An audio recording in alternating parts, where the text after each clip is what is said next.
All right. Good morning, good afternoon, good evening, wherever you're watching this or whenever you're watching it.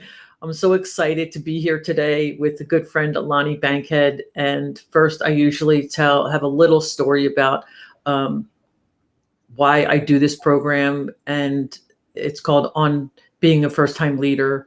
And I just have been in that position several times when I've moved from job to job, and no one really helps you, gives you input, gives you suggestions on how to do it. And so I feel sorry for those people, and I just want to help those people. So I want to let you know that if you're listening, if you put a chat in, if you're on, so we're live on Facebook, LinkedIn, Twitch, and YouTube. So that's pretty amazing. It's pretty amazing. So, oh my gosh, my cousin is on here. Now watch this. Wait, here you go. Watch this. Boop. Hey, Matthew. Awesome. Matthew. This is my cousin that lives in New Jersey. We won't get into it, but I can see how many people are watching on Facebook. So there's Matthew. I want to tell you a little bit that I know about Alani. We both went to coaching school together, and that's where we met. And when I asked her, what should I call you? What should your title be when I advertise for this? And she told me empowerment coach and badass little justice seeker. And it's just is so true. And when Alani says little justice seeker, she is meaning physically, because she's a little vertically challenged. And, but you would never know it. She is like Wonder Woman. For example, so she works in cybersecurity, and she tracks down pedophiles and people that do human trafficking. Mm-hmm. And so this weekend, the crew that she was in charge of arrested 7 people that were pedophiles. And so that is just like, it's freaking amazing. I'm just so happy that people do this job. And oh, that's so nice. It is badass, but it's also a lot of fun. And the teams that we work with are amazing, and they make it just a lot of fun and very rewarding. So thanks, Matthew. When before we got on, we were talking a little bit about what we were going to talk about, and you were just saying that you didn't know that when you started out in the military, or even before that, that you would end up where you are now, leading a command post that is capturing either pedophiles or rescuing people that have been trafficked. So why don't you tell us a little bit about yourself, and we'll take it from there. And anybody that has a comment, we'll go for it. Yeah. Well, thanks, Joan, for having me. I'm so excited, even though you'll have to apologize, the bag's under my eyes. We literally wrapped the operation yesterday morning at about 1:30. But yeah, it's funny, like you were asking me what my title should be. And we're so busy with this operation that I was just like, like, how about this, and it was a joke, but in that moment, I was like, that's just how I'm feeling. So we're just going to go with it. But yeah, it was an awesome weekend. And just on the ride back, so it was on Maui. So we arrested 7 guys trying to have sex with kids on Maui. And I just felt so much gratitude, on the plane ride over, just reflecting on like the arc of my career, and kind of how I explained earlier, like, and how you said, right, when you're a first-time supervisor, you don't know what you're doing, and nobody tells you anything really about how to be a leader, how to do that authentically. And like I suffered from the worst case of imposter syndrome, probably, I don't know, the first 10 years that I was working. And it wasn't maybe until year 7 that I figured out that maybe one other person on the planet was also experiencing imposter syndrome. But obviously now kind of being in the space of like, no, most people experience that on some level. And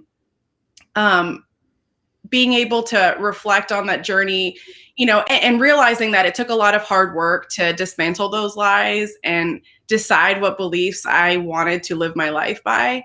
And then coming to a place where I realized like what my real gifts were, and then being able to use those gifts to serve other people and create those spaces. And so, yeah, going from being like little itty bitty second lieutenant, feeling like she didn't fit into this really macho masculine military world, right? And now we run the state's child enticement operation. So if you remember To Catch a Predator, the TV show from back in the day, right, where cops pretend to be kids online and stuff like that. So we run that operation for the state of Hawaii. And then we've also expanded the operation. It's gone to Guam. We're getting ready to go to some other really cool places, but like it's just been such a crazy journey. But I'm so grateful, because if I didn't have that awareness of myself, and if I hadn't chosen to move past the imposter syndrome, even though it still hangs out every once in a while, you know, still pops up, like we couldn't have achieved what we achieved. And you know, just in bringing the teams together, which, to be clear, like I personally did not arrest 7 pedophiles. It was this team of amazing federal, state, local partners. So we had FBI, Homeland Security was there, Maui Police Department, we had Honolulu Police Department, and then I'm with the Attorney General's office. And so like collaboration, or like I love collaboration. Injustice, like I hate, right?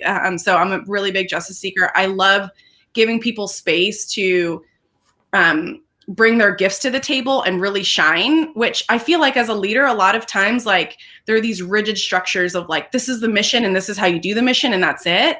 But I think if you really dismantle that, you can learn that you absolutely can create kind of your own universe, where you leverage your strengths and, you know, to cover other people's weaknesses, right? And then other people's strengths cover your weaknesses. So yeah, I'm just really grateful.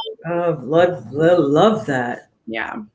Yeah. I'm writing that down. Go ahead. I don't mean to interrupt. Oh no. Yeah. So I'm just, you know, I'm exhausted. I'm grateful. I feel a lot of joy. The Maui police officers that comprise the bulk of the operations team are just the most humble, most amazing, like group, like, and to get to work with them, like I'm just eternally grateful and happy, you know? So. Yeah. Awesome. Yeah. Before we were talking about, there is one quote that I say all the time, which says, which is, don't compare your insides to someone else's outsides. Meaning that, yeah, I might look like I'm not stressed, but I could be. And so you mentioned a time when you were doing active duty in Iraq, and a co-worker said, you always look like you're so together. Or later she told you. Do you want to tell us about that? Yeah, sure. So in general, I don't believe in regret, but I definitely have moments where I'm like, if I could go back and tell my younger self something, like this is what I would tell them. And so I had come across a picture of myself I was in Baghdad at the time. So it was more than 10 years ago, actually. So I was deployed out there with special operations. We were hunting Al-Qaeda senior leadership. So my job was, I ran informants. So I would go out and meet locals, and they would give me information on where terrorists were hiding. And then I would give that to special operations and build it. They would do target packages, and then special ops would go kill or capture them. And then like, if they got captured, the intelligence cycle would start all over again. But so I posted the picture on Facebook, and I commented that I felt so like scared inside when that picture was taken. Like the entire 6 months I was deployed, I was just terrified. And this girl who I'd gone to pre-deployment training commented, you know, she was like, I had no idea. Like every time I would see you, you were just always so put together and squared away, and like you knew your stuff. And I was like, girl, I was a complete shit show inside, like almost every minute of the 6 months I was in Iraq, I was scared. And I wasn't scared of dying. Like, we got mortared and rocketed and we were shot at and all that stuff. That's not the scary stuff for me. It literally was like, oh my gosh, I don't belong here. Like, these people are going to figure out I don't know what I'm doing. Like, that was the fear that overwhelmed me a lot of times. But if I had known back then that she was feeling that way, like, I wish I'd had the courage to like be vulnerable in that space. And, at the time we didn't have like Brene Brown opening up the conversation on vulnerability and stuff like that.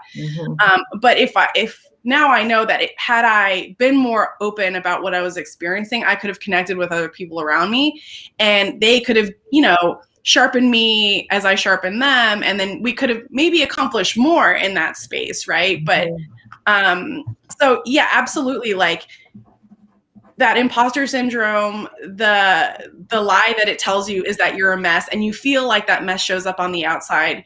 But the truth is it doesn't, right? Even over the weekend, like one of the arrests that we had, the material was really, really bad. And I could feel myself like just going to this really not good space. Like I was experiencing trauma. I could feel it physically within my body. And I started stress eating, which is like a natural coping mechanism or unhealthy coping mechanism, but still a coping mechanism. And that was Friday maybe. And so yesterday we're cleaning up the command post and I'd said something about it. I was like, man, I was just so stressed most of Friday. And the guys were like, really? We had no idea. And so that just goes to show you that even 17 years later, like those truths still stand, right? I thought even being a vulnerable leader, trying to be a vulnerable leader, that would still project. But the truth is they're like, no, you were spot on. Like nobody had any clue. And so I think for anybody who's experiencing imposter syndrome, right, it manifests in such a way, and it's such a good liar. Like it makes you think that not only are you unqualified, but that everybody around you knows it. And it's just not true. Like it's completely not true. So, yeah. Well, so many people have it. There's a term for it. I mean, maybe 10 years ago when you were in Baghdad, we didn't have the term imposter syndrome. And then, what I wrote down from our pre-talk, with what you just said about binge eating and stress eating, there's still a lot of shame of telling people. So I wrote, don't let them see I'm stressed out. So I'm just going to quietly sit here and eat like 3 bags of potato chips, but not let anybody know that I am like freaking out inside. Literally.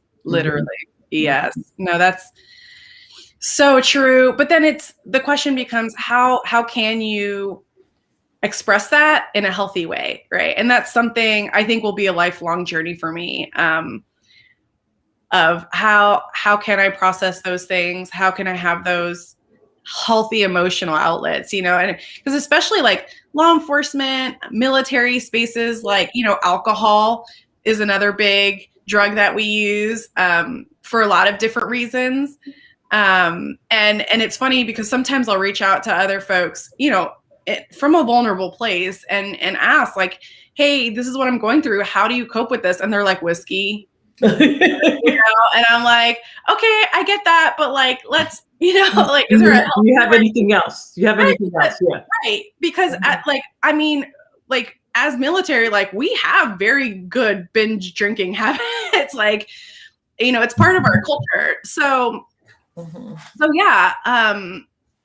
But it's just all about figuring out, okay, what are the healthy outlets to be able to release that stress so that you can move on with the work that needs to be done, right? Hi, Alani. There's another Alani on. So cool. He's amazing. He's amazing. So. I don't know any other Alanis except you. Now I know two. Right. That's how we connected. So it's good to see you, my friend. We should chat soon. The other thing that I love that you said was, well, before we get there, what would you tell a first-time leader is an appropriate way to say I'm stressed. Or even a parent, like when you're a parent, you get so stressed at these little kids. You're just like, eh.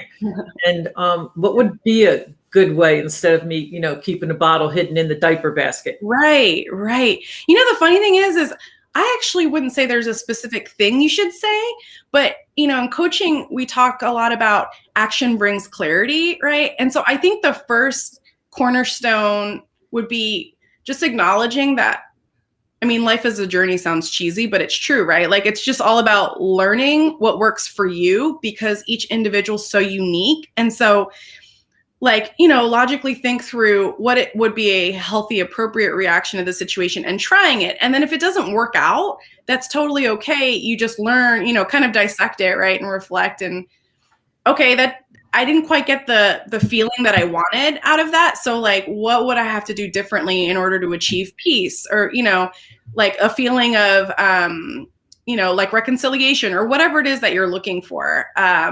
Because we just make so many mistakes on the human journey that you just have to accept it. Like you're going to mess up every day. Like I mess up every day, And so, and there are definitely spaces. So for example, as a leader, like one of the hardest things to do is to hold people accountable. Right. And I have this amazing friend. So she was a special agent. She decided to become a psychologist. So she's this badass chick who can judo chop you and then also mentally, do what she needs to do. But she reached out to me the other day looking for encouragement, in this space right now with our country of extremism and all of that stuff. A lot of that is playing out within the military right now too. Mm-hmm. And the DOD had their order to do a extremism stand down day. And so she's frustrated because she's like, man, there's this guy in my unit. And I personally feel like he is showing favoritism to certain folks and shunning other folks. And he denied an award for a very deserving person. And I feel like it was based on their race. Right. And she's like, I think I need to do A, B, and C. What do you think? And I literally, I've known this person for over a decade. She's a field grade officer. She's an incredible leader. And I had to be like, bro, we've known each other for so long. We've deployed together. I'm like, you know exactly what needs to be done. You're telling me what needs to be done. But even though she's going to do it because I know she has the moral courage to do it, it's the right thing, but she's still going to feel crummy on the end of it. Right. So I think Brene Brown calls it vulnerability hangover. Oh yeah. Right. Mm-hmm. Where you're you're bringing your best self. And in this space for her, that means holding someone accountable to their actions. Right. Mm-hmm. And she's not saying that she has it perfectly right. But for her, the story in her head is your behaviors to me make me feel like you're expressing racist views or you're not showing, or you're not being fair across the board to the people that you're supervising. And as your commander, that is my job to hold you accountable on those things, And so to be in a space, especially as a young person, in the military, there's always one person in your unit that's kind of a dirtbag or, and everybody knows it. Right. And the whole time you're like, why won't the boss do anything about this person? Right. Yes. Eroding morale. Yes. And I told her the other day, I was like, you're the commander now. You get to be the person to do something about it. And it's not to say you're not going to do it perfectly, but so she's still finding her authentic voice and how to lead and not just be judgmental of that person, holding them accountable, but giving them space for them to express what's going on inside them. Right. Because it's not just about badgering people, but it's about, hey, these behaviors don't reflect well on you. Is this really who you are as a person? You know what I mean? So, yeah. Well, and I also think that in that situation that sometimes we need permission, or I just want someone on my side. Yeah, I know that's what I need to do. That's easy. What I need to do is easy. Right. Doing it and accepting the consequences. Who's going to be on my side? Am I going to be standing alone? Right. Let's see what Alani has to say about it. do you think verbalizing your thoughts to someone who listens, not just hear, and hearing it back from them helps? Sometimes hearing it back from a trusted friend is what triggers authentic action. Yeah, that's such a good point, Alani. I mean, of course, absolutely. Like having that person to bounce things off of is super helpful. And especially because when it's in your brain and it feels logical and it's causing all that pain, like that sucks, right? And that's kind of why we say, bring light to darkness, like vocalize the crazy thing that's in your head and let someone else reflect it back to you.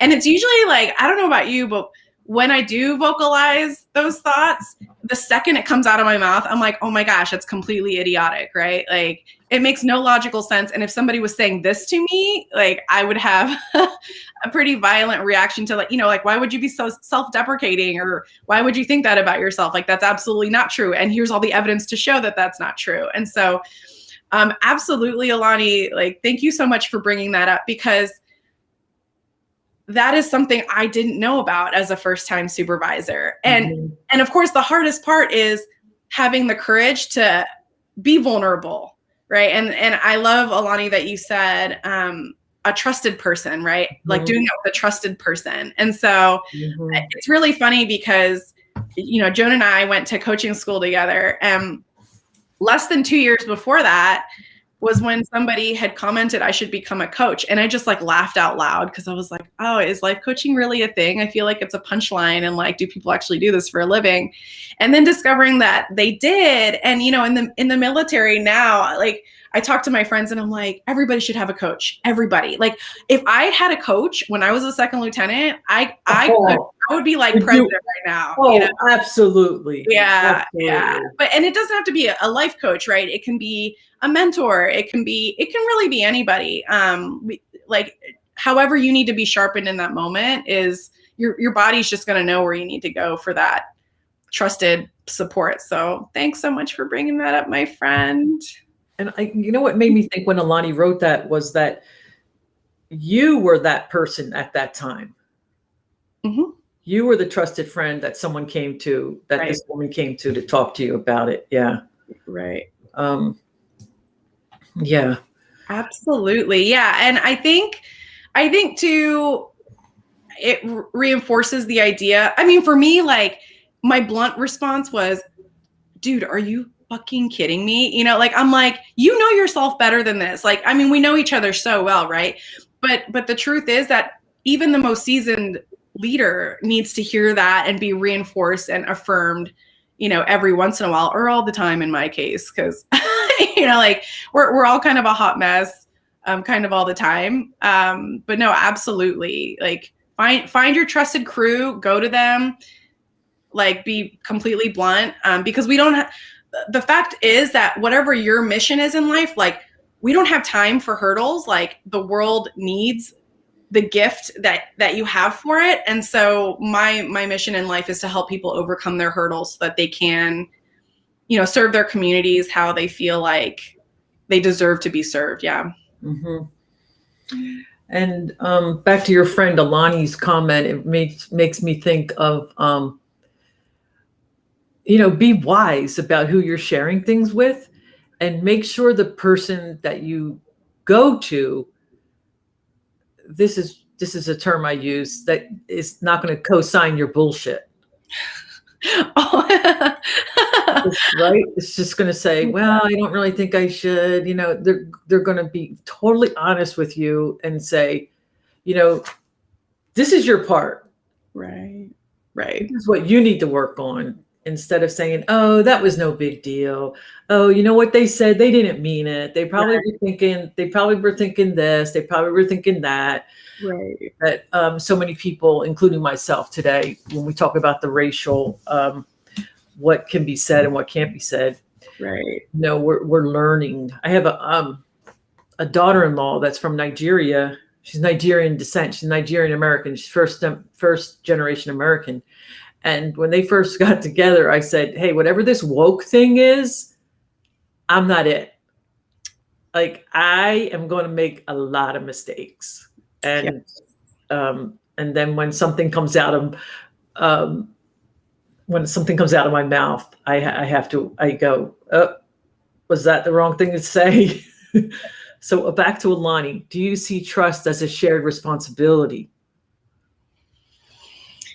Also a good question. Yes and no. So I'll say yes, because I absolutely do think in any relationship, like, both people need to bring their trust to the table, but at the same time, we can only control ourselves. So I think that's the scary part, right? That I'll bring back Brene Brown to the conversation, but she talks about, like, the scary thing about vulnerability is you could be rejected, right? So you show your true self, Mm-hmm. and that could be rejected. And that is like one of the most painful things, because, for someone to, like, directly or indirectly tell you, like, you're not worthy is very injuring to the soul. And I think that's where she says, like, you need to, like, hone those skills to determine who deserves your trust and who has earned your trust. And I think for me, I learned, we all learn the hard way who we think we can or can't trust, right? And so maybe as a young second lieutenant, I would be really honest in my feedback or very vulnerable with a particular person, and then they would burn me later on. And I would learn from that, right? Like, okay, my spirit was, like, pointing out some red flags to me that I was ignoring because I want to give people the benefit of the doubt. And Right. my natural tendency is I will trust you until I don't trust you. I'm not one of those people that, like, you have to earn my trust. And that has burned me in the past, but at the same time, I wouldn't give back those experiences for anything, because it's through them that I learn who I can and can't trust. And so absolutely, like, if you have earned a place in my life where I have given you my trust, I expect you to share that trust back. But I understand going into the relationship that, like, eliciting that trust is on me, and I have to bring my trust if I want to build that relationship. So that's an awesome question, Alani. We should talk more. Yeah, I love the question. I love the question also because, you could change the word trust for almost anything. And so it's a shared responsibility. And it makes me think of one of the things we talked about before we came on live. You said something like, you like collaboration and to make room for people to bring their gifts and talents. And so when you make that room for people to come in, you're setting that foundation of trust. Right. And then when I stick up for, like, your friend that we were talking about, when I stick up for, no zero tolerance, Right. this is outside of zero tolerance, then I develop trust with everyone around me. Right. Those that like me, those that don't like me, everyone is going to know I'm going to report it.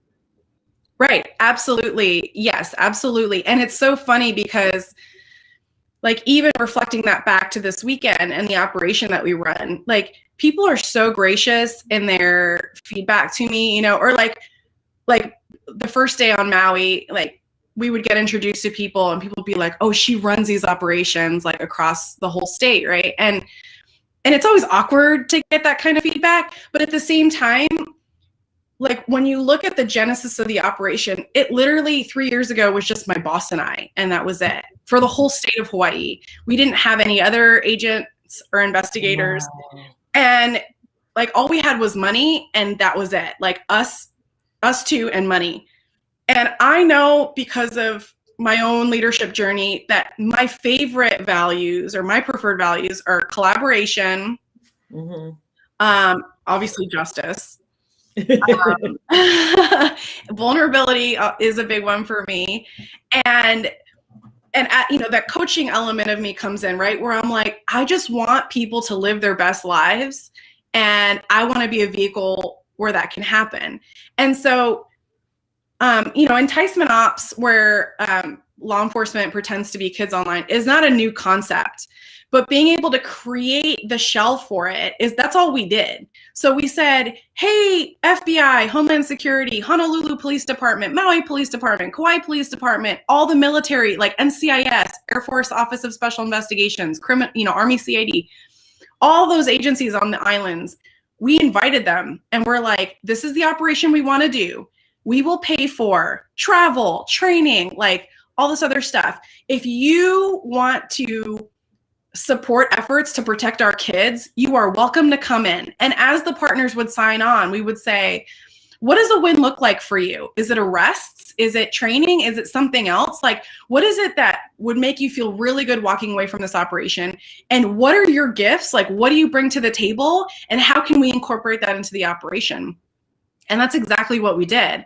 And so to have agencies say like, oh, like I need, support and showing my community that we are being really proactive in this mission set or whatever it might be. We wrote all of that into the operations plan, and to see the partners come in and just get to be themselves, right? Like I'm not asking them to fit a specific mold. I mean, obviously we have to follow like the Constitution and legal guidelines and stuff like that. But like, it is truly like the joy and the privilege of my career to have these people come in and be like, whoa, like I got to be my true self. And that contributed to arresting a bunch of guys that want to hurt kids. And like, it was so wild because we obviously need like pictures of really young people for these online profiles. And we had some very young looking Maui Police Department employees come in and they were giving us their photos and we're using them. The very first arrest that we did, the suspect admitted to having sex with a 9-year-old. And the next day I pulled that undercover aside who is just starting their journey in law enforcement. And I was like, hey, look, like, I know the topic is really difficult, but I want you to understand that if we didn't have your photos to make these profiles believable, like we wouldn't know about this 9-year-old and we couldn't go out looking for her so that she can get services and justice if she wants it, right? And start her healing journey, knowing that like, even though we weren't there to stop it from happening, we're getting justice on her behalf, and that's a super wild thing to like be a part of and being on the, I'm not on the outside, right? But watching it happen, it's awesome to see people get excited and inspired that like, I could really make a difference in someone's life today.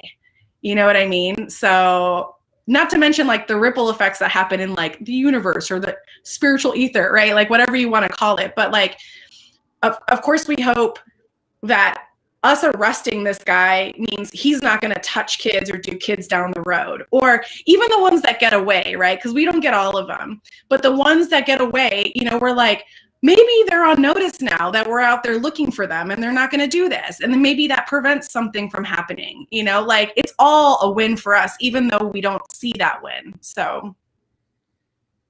Amazing. Yeah. Alani has another question for you, and you can answer it or I can answer it. Don't feel pressured. Oh, okay. Does the positive reinforcement empower you to lead towards higher ground, or do you find growth in leadership isolating? Ooh. Man, Alani's really bringing his A game today. He's got some solid questions. All of our conversations have been really good. So I've actually never met Alani in real life. We just connected on LinkedIn because we have the same very rare first name. And we've had some really amazing conversations. And I have always appreciated, by the way, Alani, how vulnerable you've been in our interactions. I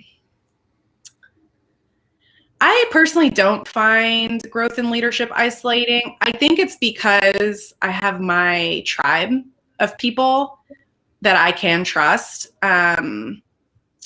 I will say, as a first-time supervisor, I did feel very isolated, but because I didn't know that I needed to go find my tribe, right? Like, it's like Joan said, you don't know what you don't know. People, for the most part, don't tell you how to be a leader. And I remember there were seasons where I really wanted a mentor, And I would literally ask people, I'd be like, will you be my mentor? And they'd either be like, no, or like, they'd be like, oh, sure. And then they would never follow up. Like, I don't know if it was weird for them. And then I rediscovered books. So like, if I could go back and tell my first time supervisor self to change anything, one of those things would be like, you need to read more, which being in the military, I felt like reading was a luxury because we just work all the time. And in law enforcement, you work all the time. But in those seasons of isolation and loneliness as a leader, like now I read books like, for example, Robert Gates, the former Secretary of Defense, he wrote a book called Duty.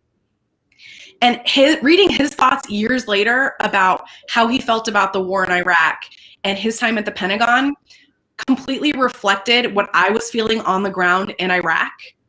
And had I been vulnerable enough to connect on that level and not isolate myself, I maybe would have felt validated a lot sooner, and it would have dispelled a lot of that fear and a lot of that imposter syndrome, right? Because I'm having these thoughts and I'm like, I don't know anything. Like, I'm just a lieutenant or I'm just a captain. Like, but to hear the Secretary of Defense say, I had those same thoughts, like, I'm like, whoa, you know, or Colin Powell talking about his biggest failures was the whole Iraq situation for him, right? When he went to the UN. But hearing him candidly talk about it in his book, it's almost like having a conversation with a mentor. Like, I felt mentored by Robert Gates in that moment, and I felt mentored by Colin Powell in reading those books. And these are people that I have massive respect for. And so, and every time I read something like that where I connect on that level, I'm like, dang, like, why didn't I know to read more books when I was a lieutenant, you know? And so I'm always pushing that now on new supervisors. I'm like, you have to read. Like, if you're not sure about something and you don't have someone you can go to, find a book on the topic, and I promise you, you will find the answers that you're seeking. So yeah, that's such a good question, Alani. Thank you for bringing that up, because yeah, like, reading, I feel like I've lost maybe 15 years of my life, like, because I read as a kid and then I stopped reading when I was on active duty. And so reading is not a luxury. It is a must do as a new leader, like, no question.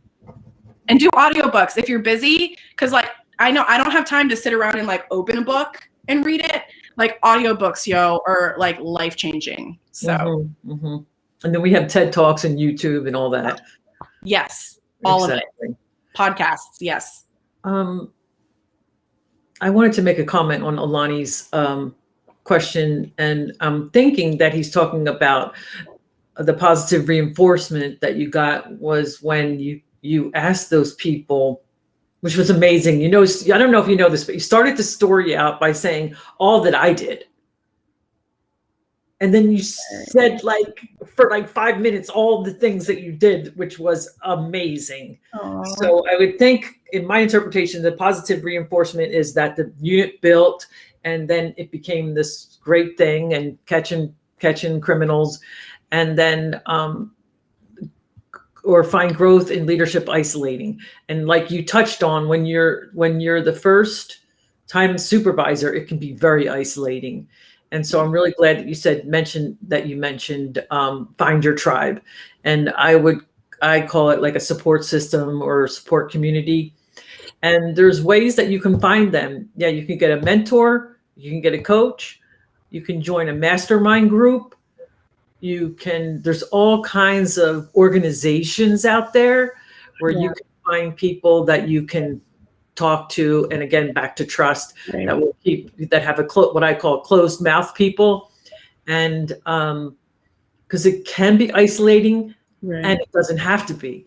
And when someone's in a really bad work situation, what I tell them to do is to increase their spiritual life, the things that feed their spirit. So to make your job only this important, and then make the rest of the circle of your life support people, family, hobbies, things that.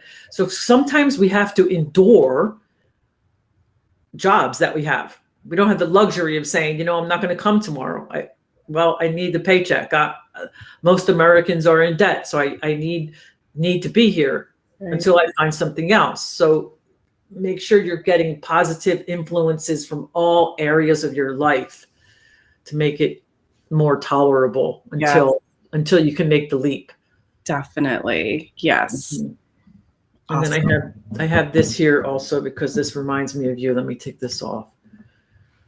Boop. Oh my God. Oh, you're far too kind. That's you, Alani. That's you. Thank you. It's me, but it's like all the amazing women we work with, you know, and the men, you know, like they have their own superheroes. You know, it's so funny. We do another operation. It's called Shine the Light, where we go out and recover missing foster kids that are at risk of being sexually exploited. And literally the initial operations briefing I had for it was like all the Marvel universe, like superheroes and Batman, because there's one guy, he like Batman's his thing. Because we do try to embody those personas, as cheesy as it is, right? But it's a fun little technique to remind ourselves that we are bigger than our fears are, bigger than our imposter syndrome. And, you know, every superhero has their little flaw, right? And it's just such a good reminder that, you know, we all have things that we're working on, which as a first-time supervisor, I wish I'd known. You know, like I thought we were expected to do it perfectly, like right from the outset, but obviously that's just not the case. So. Mm-hmm. Yeah, that's amazing. Thanks, Joan. You're so nice.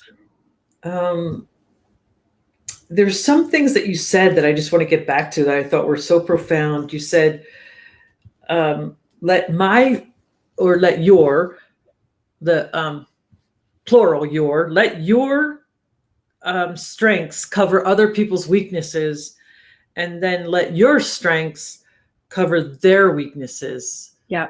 I thought that was amazing. Can you tell us more about that? Thank you.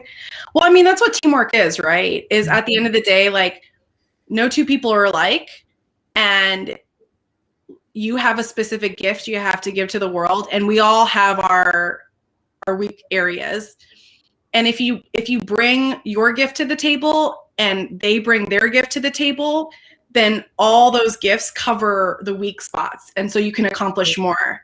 Right. And so, for example, like, I'm actually thinking about the times when I would be in the Middle East. And so being super scared when I was in Iraq the first time, I remembered being like, I am a female, I am small, right? So I'm 5'3", I'm Hispanic, so I have brown skin, and I look young. Like I look younger than I actually am.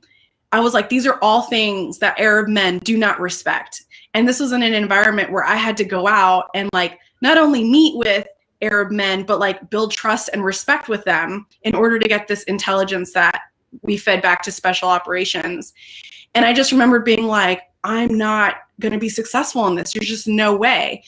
But then as time went by, discovering that all of those things I thought were weaknesses were actually massive strengths, because you know, if I dressed a certain way, I could go into spaces in Iraq that my big white male muscly counterparts couldn't go into because I blended in with the culture and they didn't. And so we were able to access areas that previously had been inaccessible and get new intelligence, you know, to help support anti-terrorism efforts and whatnot.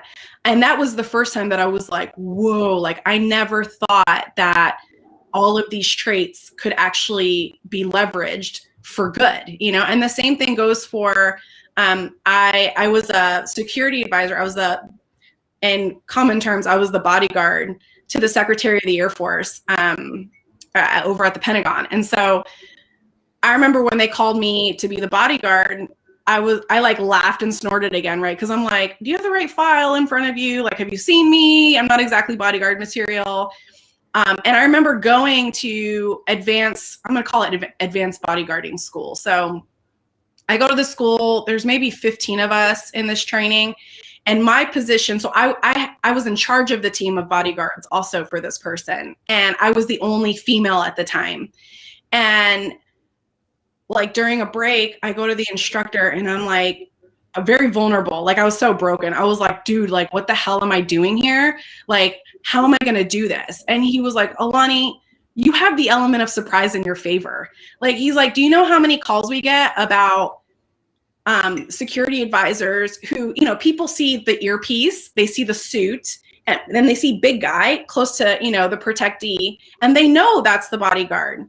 And like whether mental health issues or, you know, whatever it might be, they choose to challenge that bodyguard, right? It's like this weird game. And that, even though the threat is not directed at the protectee, it's still a threat, and the bodyguard has to work to mitigate that threat. But in the 2 years that I did that job, like we never had an issue with that kind of security. And so even though sometimes people would kind of like blow me off or ignore me, like I remember showing up on site. So we would always have what we call an advance. So there's one of my guys goes out in advance and they make sure that the scene is safe for the protectee in advance of arrival. And there's a bunch of other stuff that they do. And when we show up on scene with the protectee, they come and brief me on, you know, whatever needs to be briefed. And they usually introduce me to like the site manager or something. And there were so many times that that person would come to my advance and brief them. And my advance would be like, she's the boss. Like she's the bodyguard. Yeah. And they kind of be like, what, you know? And, you know, the funny thing is like, what I learned about bodyguarding, like what really was reinforced for me in that season was it doesn't matter what you look like. Your physical strength doesn't matter. What matters is your brain and how you employ it. Because like getting my protectee away from a dangerous situation, it didn't have to look pretty. It doesn't have to like be perfect judo chops. Like I do what I got to do to get my person in the car and out of harm's way. And that's a win. And so, so yeah, like kind of going back to like all of it, right, is what you think are your weaknesses could actually point to your strengths.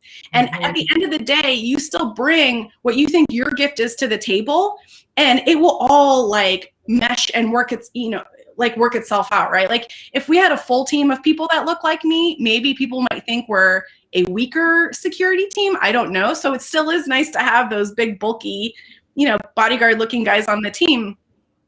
But yeah, that was the crazy situation that came to mind when you had asked about people bringing strengths to the table and how they overcome weaknesses. Like if you're authentic, I truly believe it will all work itself out like perfectly. So this is fantastic. It was a great discussion. It was great to hear. And it was just a perfect example of how, you know, and then it also brings me to expectations as a new leader. Don't assume by what someone looks like. And this goes back, bringing the racial issue in too, by the skin color, whether they're tall or short, right, what they dress like. Don't assume anything. Exactly. And you know, the funny thing is even though I used to think all those physical attributes of mine were weaknesses, I continue to receive almost like gifts from them, right? Like I'm so grateful for those attributes now, because now I know those people that do completely write me off when they first see me, I'm like, you're not my tribe. And I'm not going to expend precious time and energy building a relationship with you when I know that you're going to disrespect someone who looks like me. Like the people I spend time with and the people I work with respect all human life, no matter what it looks like. You know what I mean? And so those physical attributes continue to teach me like so much about myself. And I'm really grateful now that I'm a fun-sized, you know, little bodyguard, you know, whatever you want to call it. Like I'm very grateful for it. So. Well, that reminds me of, I think it's Maya Angelou. I quote this all the time, so I should just look it up. The first time someone shows you who they are, believe it. Yep. Believe it. So as a first-time supervisor, what I liked about what you said was, you know, you're looking for your tribe. So that's easy. Name crossed off the list. Yep.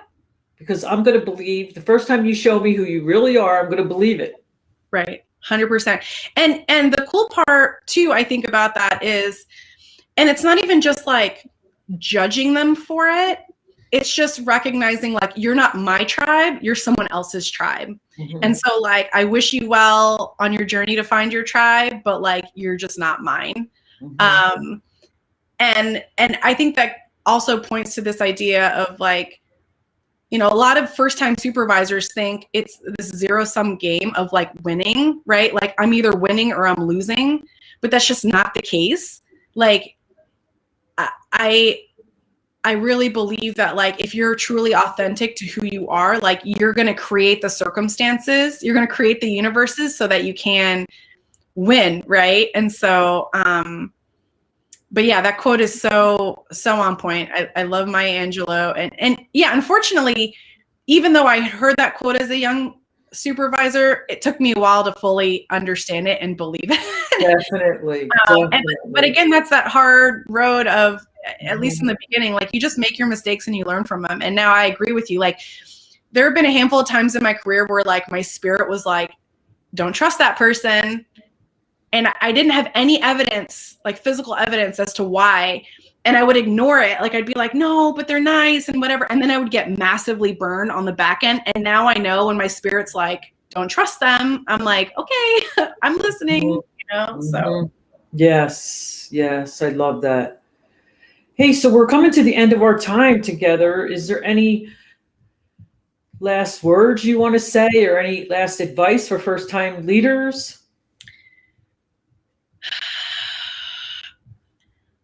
You are going to have an amazing, badass journey that you never thought possible.